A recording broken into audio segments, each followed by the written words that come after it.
Já falamos um pouco de vinho, agora vamos tirar as nossas dúvidas sobre champanhe, prosecco, espumante. Perfeito. Né, Perrone? Perfeito. Olha só, a gente está falando de vinho, vou colocar aqui agora. Vamos falar sobre a bebida espumante.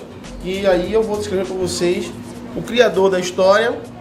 Tem um champanhe em homenagem a ele, o champanhe Dom Perignon. Era um monge que por um motivo do destino, deixou refermentar o vinho branco no caso. E esse vinho que refermentou criou borbulhas. Criando borbulhas, espuma, consequentemente, chamava-se de espumante. Como a região francesa de Champagne é a região que criou, ela, no modo, patenteou esse nome e só pode chamar Champagne o vinho produzido nesta região francesa, que chama Champagne. E já acelerando as dúvidas, as pessoas perguntam: e Prosecco? O que é Prosecco? Prosecco é uma uva italiana, mas também o nome de uma região, que no caso a região famosa, Prosecco di Valdobbiadene. Esse é o Prosecco top, que é um Prosecco. Então, Prosecco, pode-se produzir Prosecco fora da Itália? Pode-se, mas o Prosecco original é o Prosecco italiano, produzido na região de Valdobbiadene. Então, Champagne em Champagne, Prosecco em Prosecco, em Valdobbiadene. Ambos são espumantes. A gente vai ter ainda Cava na Espanha, que é produzido apenas na Espanha, que é uma região delimitada. Então, é um espumante feito na Espanha. Cava.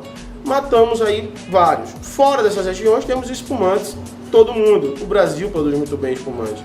Aliás, é um dos melhores produtos dessa parte de vinho que o Brasil produz. Voltando para cá, temos uma historinha bem interessante que vale a pena falar. Falamos de espumante, falamos de garrafas, falamos também de garrafas de espumante. Olha só, ela é côncava aqui. Ah, que interessante. Eu sempre via e nunca sabia o que era. Para que essa garrafa côncava? Vamos virar ela para você mostrar, né? Quem tá em casa. Assim. Para aguentar a pressão. Todas são assim, né? Todas com exceção de uma história que eu vou contar para vocês agora. Então, ela é obrigada a ser aqui sim para aguentar a pressão, que equivale a 6 vezes a pressão que a gente está aqui neste momento, que é a pressão atmosférica. Aqui equivale a 6 vezes a pressão interna. E um ditador, Alexandre III, um César, o que ele fez? Ele pediu que um produtor de champanhe chamado Louis Roederer fizesse para ele uma champanhe, mas como os ditadores estavam sempre à deriva de que alguém fosse lá e colocasse uma bomba para matar ele, esse atentado a ele, todo ditador não mudou até hoje, o que aconteceu? Ele pediu que a garrafa fosse sem o fundo côncavo. No caso, ela reta. Ela reta.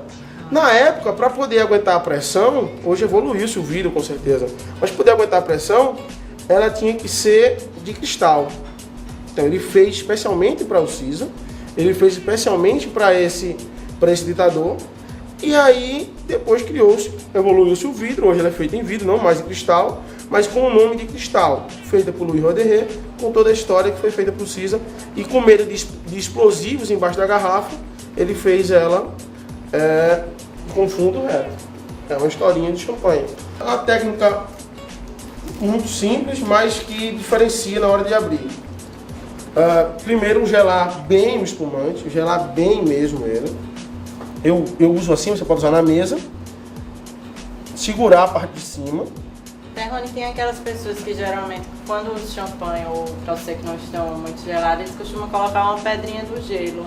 Isso influencia no gosto, sabor? Influencia, dilui a qualidade do espumante, ele fica aguado. Que vai misturar com Vai misturar.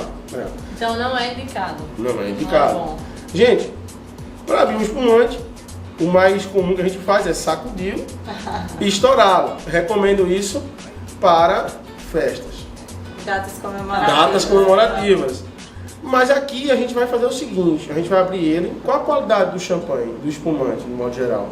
É as borbulhas. Se eu faço a pressão sair com muito brusca, ela sai muito gás. Com isso eu perco a qualidade do meu champanhe. Então aqui a técnica é usar o polegar e o indicador para segurar a rolha. Os outros 3 dedos e a palma da mão para segurar a garrafa. E o que é interessante nisso aqui é girar a garrafa, não a rolha. A rolha é mais difícil, a garrafa é mais pesada, então a gente girando a garrafa, a gente controla, olha aqui, olha como ela já tá. Então a gente vai girar mais um pouquinho, ela tá saindo. E agora que a gente controla para ela não fazer a zoada, que é o finalzinho, a gente quebra um pouquinho de lado. Olha só. Agora troquemos as taças. Exato. E vamos aqui para uma técnica fantástica que faz um diferencial também na hora de servir, falando das borbulhas. E eu vou demonstrar aqui que é bem interessante. Geralmente a pessoa vem servir seu champanhe e faz isso. Eu vou tirar aqui da frente para ele conseguir fazer, mesmo que eu quero mostrar ele. Só um detalhe, o espumante está a 0 grau, 2 graus positivos. A taça está em temperatura ambiente, 22, 25, depende do ambiente. Se for ali, vai estar 40 aqui na Paraíba. Verdade. Então a gente vai fazer isso aqui, ó. O rapaz faz isso aqui. Olha só que interessante. Eu perdi quase todas as borbulhas do meu champanhe. Então, para que não aconteça isso, do meu espumante, eu vou servir apenas um pouco e vou gelar a taça com o próprio líquido. Algumas pessoas gelam a taça antes, mas gelar a taça antes com vários líquidos faz com que ela pegue aromas do que você gelou, outros sabores. E olha só a diferença agora quando a gente verte o espumante. Ele não perdeu, ele continua subindo as borbulhas com perfeição. Você viu assim primeiro. Diferentemente desse aqui, que as borbulhas sobem com muita dificuldade. Se colocar um do lado do outro, tá? Se conseguir pegar, olha só a diferença das borbulhas. Um tem 2 vezes ou 3 vezes mais gás do que este aqui. Bom, pessoal, essas foram as dicas bacanérrimas que Perrone deixou aqui pra gente, né? Coisas, detalhes que eu realmente confesso que não sabia, que são muito bons. E espero que vocês tenham gostado e acessem sempre o blog Faro. Vamos finalizar o vídeo com um brinde ao Faro. Brinde ao Faro. Parabéns, gente.